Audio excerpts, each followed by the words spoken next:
Many years ago, Mr. Abraham lived in Eki, a village nestled in the ancient kingdom of Benin. It was filled with modern houses. Mr. Abraham had a beautiful wife, 2 daughters, and 3 handsome sons. They lived happily in a moderate bungalow. Mr. Abraham is a farmer, and his family joined him to farm too because that is what puts food on their table. Cynthia was the eldest among the children, while Cathrine is their last born. When Cynthia finished college, her father opened a salon for her in the village because she naturally had the talent. She has always made hair for the villagers since she was 5 years old.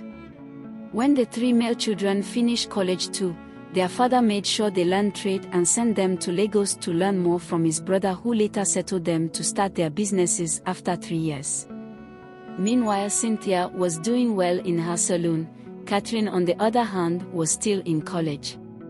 One day, Cynthia asked Cathrine to look after her shop while she went for home service in one of her customers' houses. Cynthia was welcomed by a charming, handsome man who happened to be her customer's son. He is a businessman in Onitsha who came to visit his parents. Cynthia, still lost in thought with her mouth open, was brought back by a charming voice. "Hello beautiful, how can I help you?"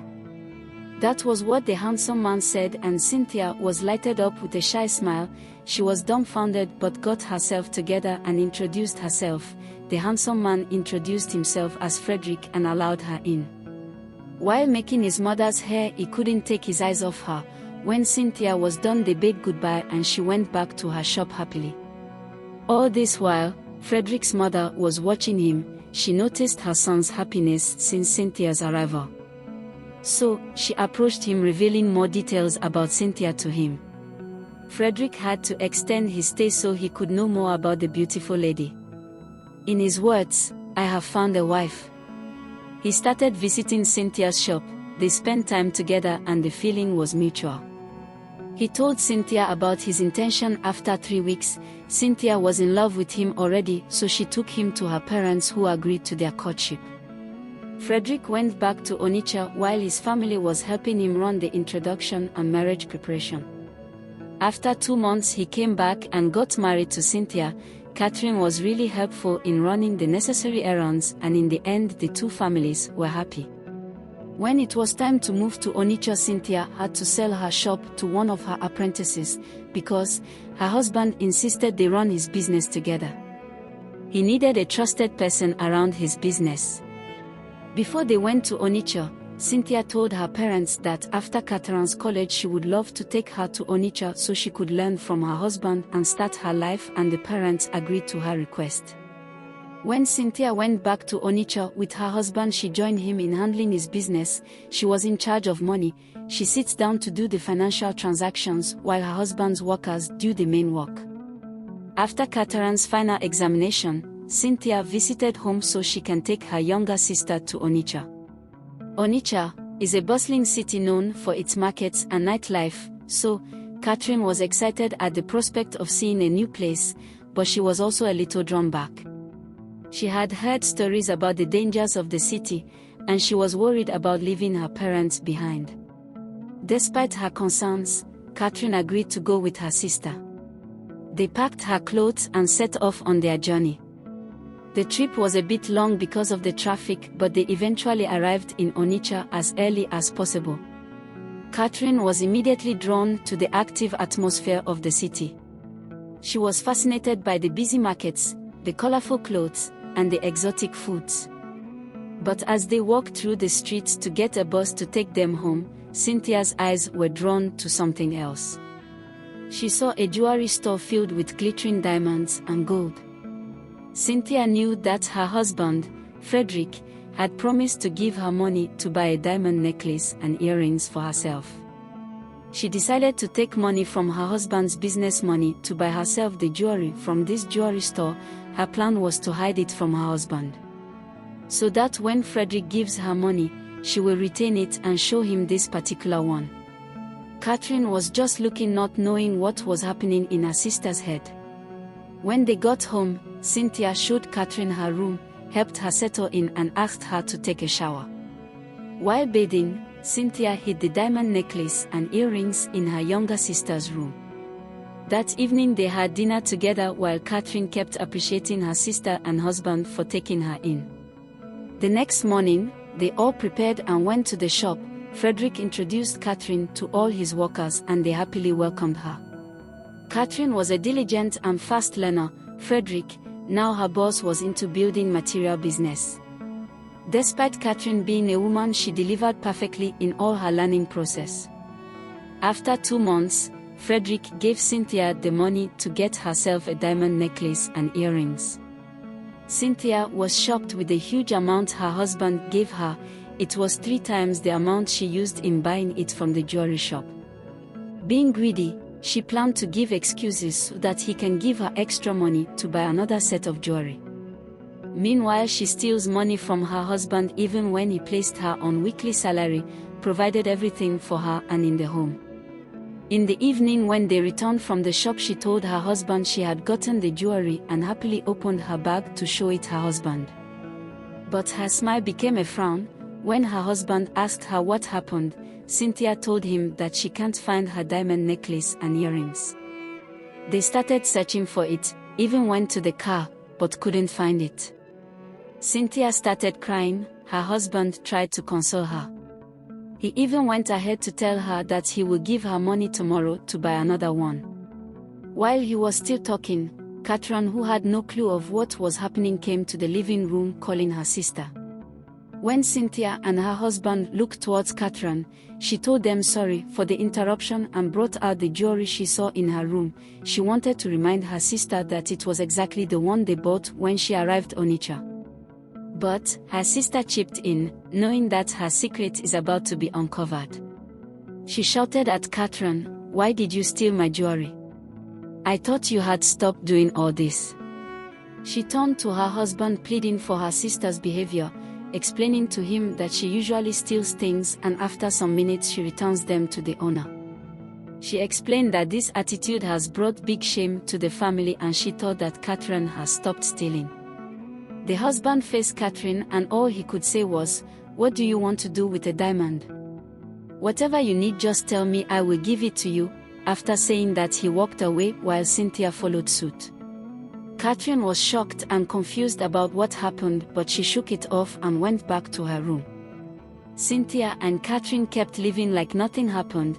Cynthia didn't bother to apologize or explain to her sister what really happened. Cathrine kept doing well in her craft. The customers loved and trusted her. After 3 years, most of the workers in Frederick's shop have found their feet already. Some of them got their shops in Onitsha while others traveled to different cities.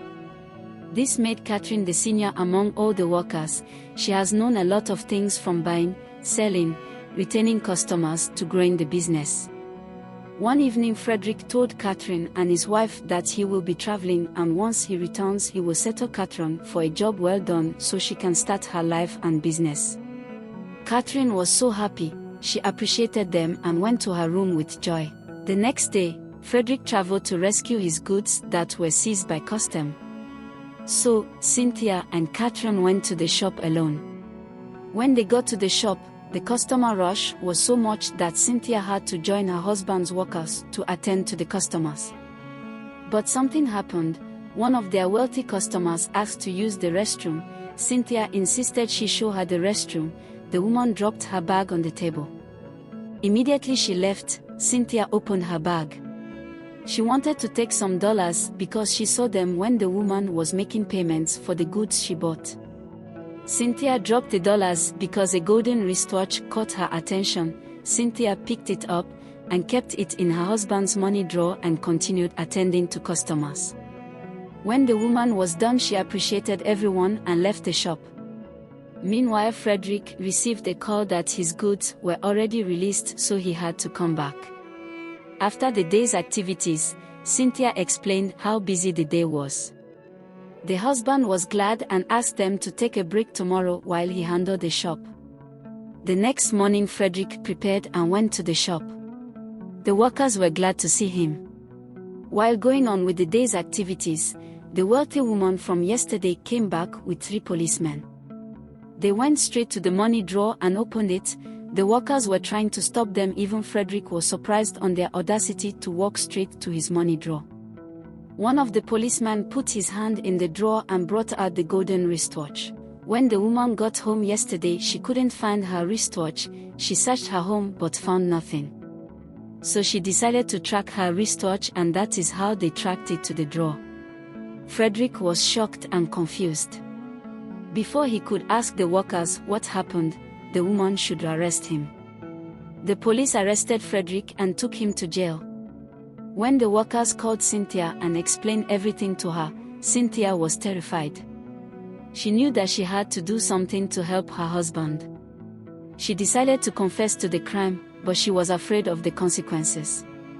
Instead of confessing, she asked Catherine to follow her to visit Frederick. When they got there, Cynthia blamed the theft on Catherine. She told the police that Catherine was the one who stole the wristwatch. The police believed her after lots of allegations and arrested Catherine. Catherine was devastated. She couldn't understand why her sister would betray her like this. She was thrown into jail and faced the prospect of spending the rest of her life behind bars. Catherine spent 1 year in prison. She endured terrible conditions, abuse, and neglect. She was often beaten and starved, and she was forced to work as a slave. Despite her suffering, Catherine never gave up hope. She dreamed of the day when she would be reunited with her family and her loved ones. One day, the wealthy woman came to bail Catherine. She gave her transport fare to go home, but she went to a nearby village, where a kind-hearted woman named NK took her in and helped her to recover from her trauma. NK taught Catherine a lot of things, even how to win everyone's heart in the village. Catherine was a quick learner, and she soon became skilled. She began to earn money by visiting new construction sites to supply building materials.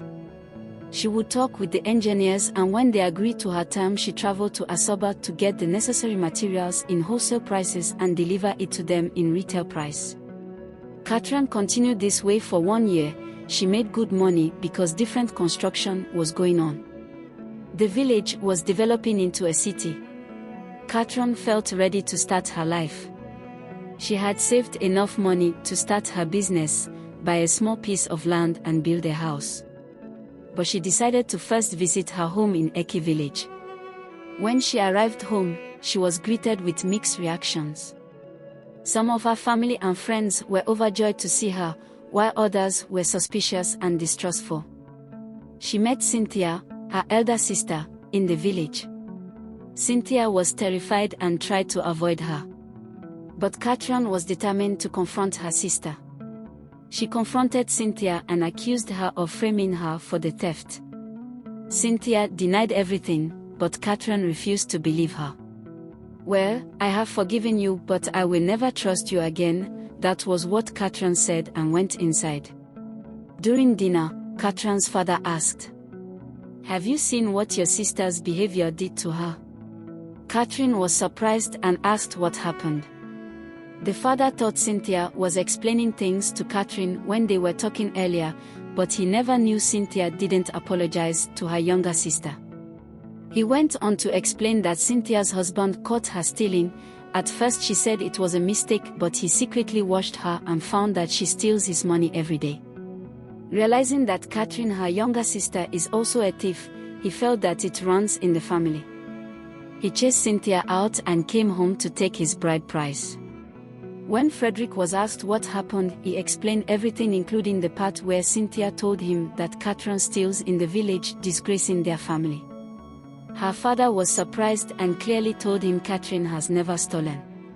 He called Cynthia, who confessed to everyone about everything that happened. His father was disappointed. Frederick rose with anger and left to Onitsha to beg his wealthy customer on behalf of Catherine, but he didn't told her the full story because he doesn't want her to arrest Cynthia. That was how the woman came to bail Catherine. Catherine's eyes were filled with tears and betrayal after her father narrated the whole story.